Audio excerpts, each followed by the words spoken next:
Yo, what's good, family? We are back again for another episode of Divine Dialogue Podcast. Let's get it. And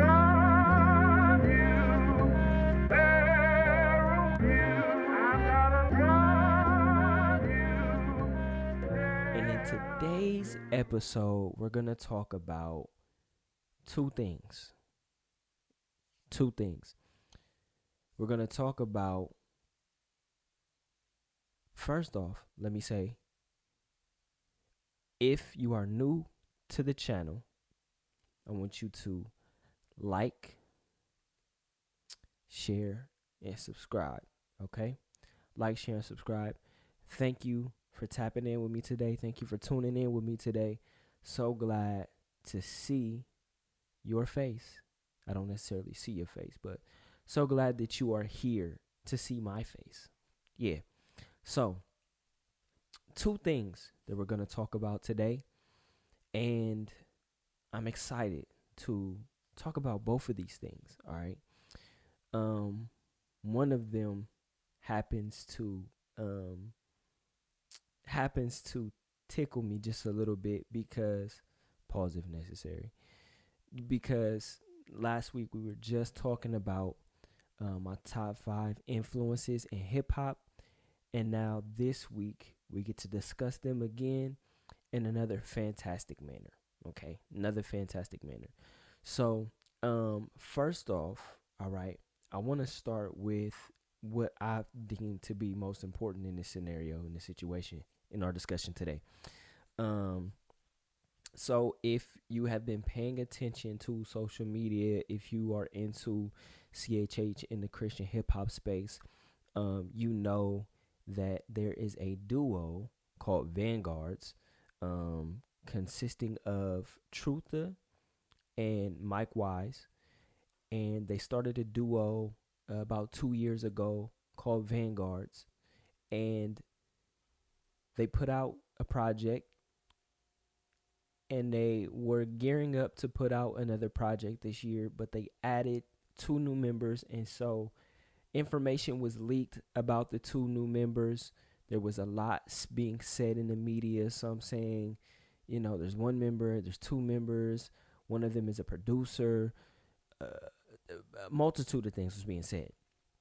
Nonetheless, Vanguards 2, they dropped a project, Vanguards 2, on Bandcamp this past Friday.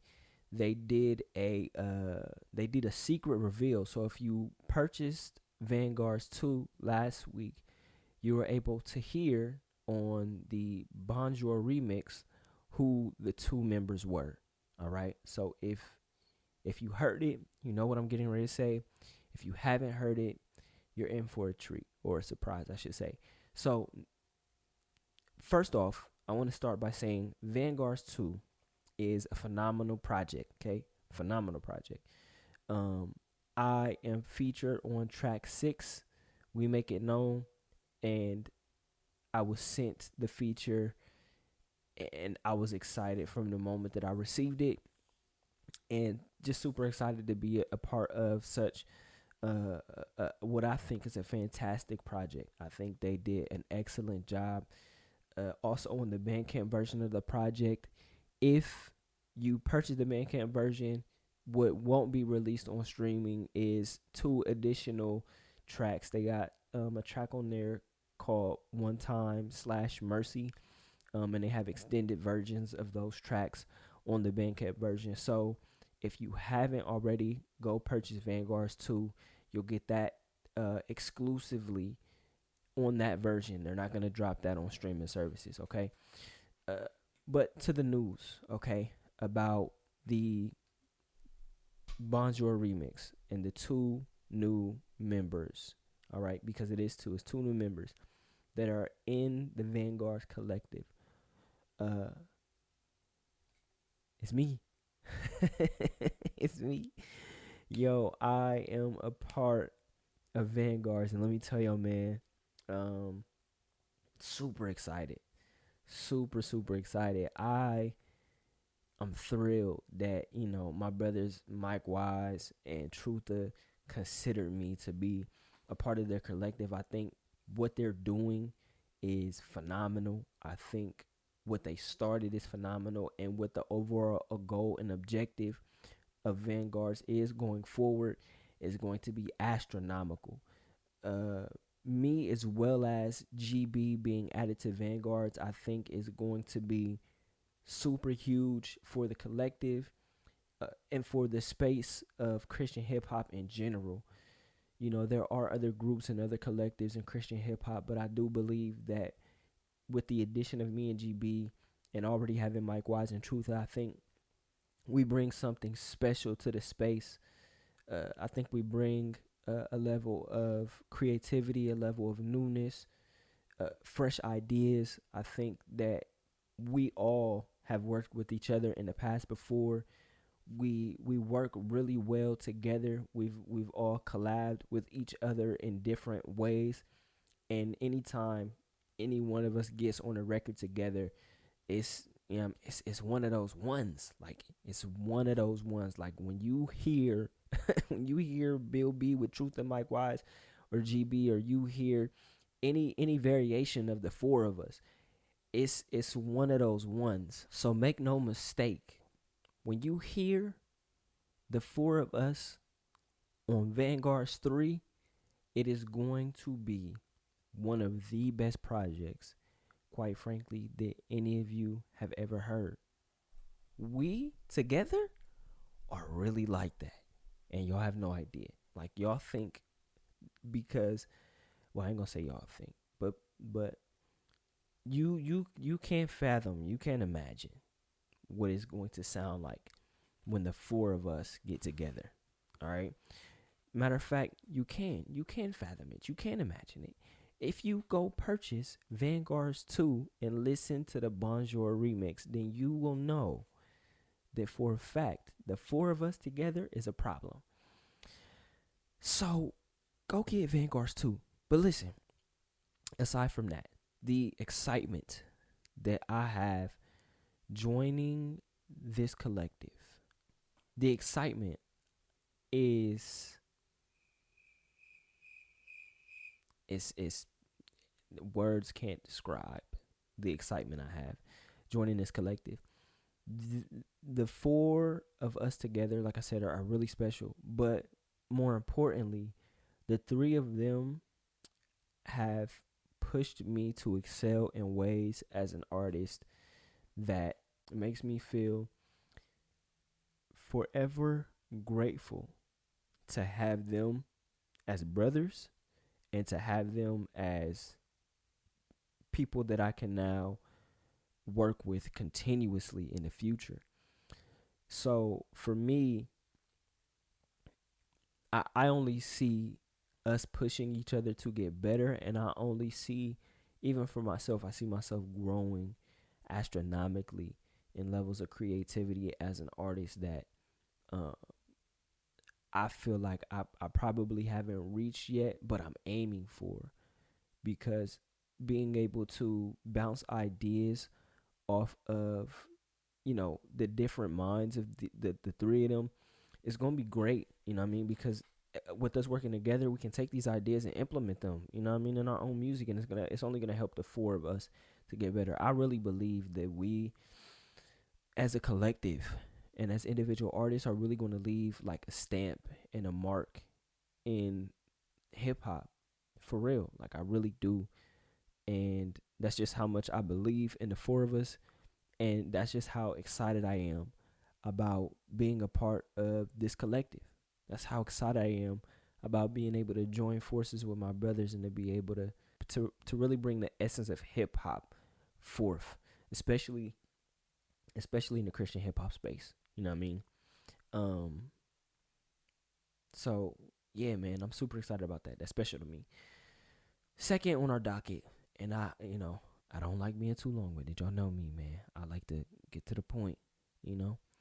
Second on the docket, all right. Last week, again, we talked about my top 5 hip hop influences. If you haven't watched that video, go check that video out. All right.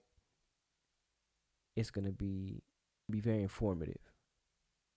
and it's going to help you to see who I am and how I think as an artist. This week, we see that Kendrick Lamar, okay, one of the top five, I won't reveal the other four, but one of my top five hip hop influences, Kendrick Lamar, just got a slot in the Super Bowl. Now, this is special to me. It's crazy because I really see him as a major influence. So to be able to see him to be able to perform on one of the biggest stages, you know, it's gonna be super dope to be able to watch. You know what I mean? So I'm super excited to be able to see that. Another thing that I think when seeing this, there are a lot of people that are upset, right? Because Kendrick got this slot and it's in New Orleans. And as you know, Wayne has not headlined the Super Bowl yet, right? I think there's a lot of fake outrage right now on the internet. Like a real hefty amount of like fake outrage. Like, let's be for real, okay? Let's take a step back, all right, and get out of our feelings and our emotions and realize and understand that there's not a rapper on the face of the earth that has had a better year in hip hop than Kendrick Lamar. I'm going to say that again. There's not a rapper on the face of the earth that has had a better year in hip hop than Kendrick Lamar. I understand Wayne is from New Orleans, okay? But let's rehash this, okay? Wayne has had Super Bowl appearances, okay? But let's talk about the fact that the Super Bowl has been in New Orleans 11 times. 11 times. And where was the outrage when he wasn't headlining then? And we're talking about in times where Wayne was really like in his prime, like at the peak of his career. So for people to now all of a sudden have this outrage when, you know, Kendrick Lamar has literally had the biggest year in hip hop, it's kind of crazy to me. You know what I mean? Um, I just don't get it. I don't understand what the outrage is for. Really, I don't.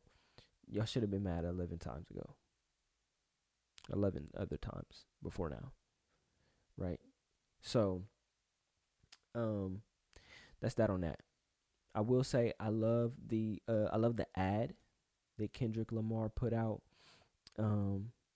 If you know Kendrick, you know he always is creative. He always has some type of hidden message somewhere in his in his art. So, of course, you know, no round twos after Drake posting on his Instagram talking about, you know, trying to attempt for a round two. There's no round twos. You only get one shot to win the championship. There's no round twos. You got cooked. Drake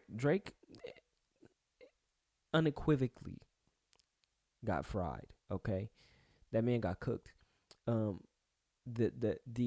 irony of Drake in first person shooter mentioning the fact that he's as big as the Super Bowl, and then the person that he loses in one of the biggest hip hop beefs of all time, he loses his battle to, gets a slot in the Super Bowl to perform. It's crazy, bro. Absolutely crazy. Madness. Insanity. And you know what? I love every minute of it. I love every minute of it because y'all know. Listen, all right? I love Kendrick. Kendrick is one of the greatest artists of all time to me. All time. Okay. I will say this. All right. You know, I'm a fan of Drake. I really do. I enjoy Drake's music. Even during the whole beef situation, not even during the beef, but after Not Like Us, I really couldn't listen to Drake the same. Like I couldn't listen to Drake the same at all until he dropped No Face. And I'm like, all right, yeah, No Face is fire. All right, he was in his bag with No Face. I'm not gonna stun on my man's. All right, but you know, Kendrick getting the Super Bowl slot after Drake doing 100 gigs thing. It's almost like a kick in the chin, like yeah, you've been doing these random drops and you've been doing this 100 gigs thing or whatever, but I'm performing at the Super Bowl. Like Kendrick's run is going to go well into 2025, especially if he drops an album. If anywhere in the time frame, this run is going to go well into 2025, and Drake, okay, is going to be getting his tonsils kicked, tonsils kicked in for the next 6 months to a year, okay, because Kendrick is on an unbelievable run right now, like absolutely unbelievable run. Am I thrilled? Yes, of course. Am I do I feel bad for Drake? Nah, I don't feel bad for him at all. I'm still probably gonna listen to No Face. But, you know, when Kendrick decides to play Not Like Us 10 times in a row at the Super Bowl, I'm not gonna be mad. I'm gonna sing every word back to back. I'm gonna sing back to back. I'm gonna sing every word back to back. I'm going to be thrilled. Do you hear me? Listen, let him play that song. Let him play that song. Listen, y'all don't want to know how I'm gonna act. Y'all don't want to know. But anyways, um, those are just some of my brief thoughts. Wanted to share some quick stuff with y'all. Of course, that's how we do. Divine Dialogue Pod, man. I appreciate y'all once again for tapping in with me this week. I hope that you like, you share, and you subscribe. Excuse me, like, share, and subscribe. And if you have any questions, comments, concerns, put them in the comments. I'll answer them. Shoot, I might even turn them into a podcast discussion, depending on the dialogue and where it might take us. Appreciate y'all once again for tapping in. Be easy, be safe, peace. It's B.